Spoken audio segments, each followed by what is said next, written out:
اعوذ باللہ من الشیطان الرجیم بسم اللہ الرحمن الرحیم.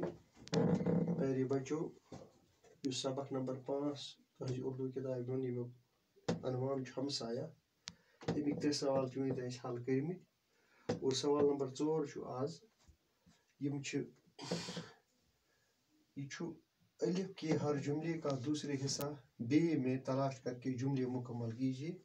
یت ہسا الف اکین ہسا بیکین ہسا الف یم زن لفظ تو تمیک جواب ہسا بیس مز مگر اور یور چن صحیح سمتس مز کی.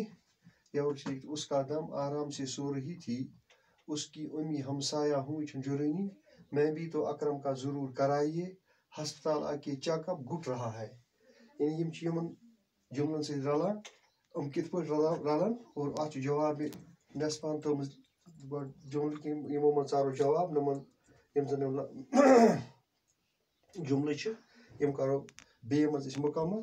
مثلا یور اس کا دم اور یت کڑو بے مز جواب یہ نہیں کہ یہ گٹ رہا ہے، یت لکھو یم جائے گٹ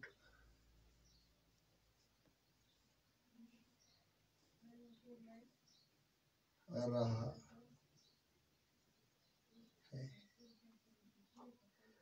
پت اس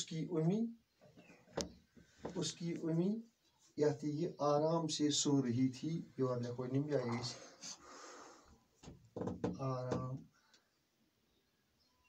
سے سو رہی تھی. پتہ تریم جملہ میں بھی تو اکرم کا یت یہ ہمسایہ ہوں اور یت کرو اسی کمپلیٹ یم جائے لکھو ہمسایہ ہوں. پتہ آخری جملہ ہسپتال آ کے چیک اپ یت یہ ضرور کرائیے، یت لکھو یم جائے ضرور کرائیے. اس پر گئی یم جملہ 4 کلیئر. بولو کیسے جواب ہے. اس کا دم گھٹ رہا ہے، اس کی امی آرام سے سو رہی تھی، میں بھی تو اکرم کا ہمسایہ ہوں، ہسپتال آ کے چیک اپ ضرور کرائیے. شکریہ.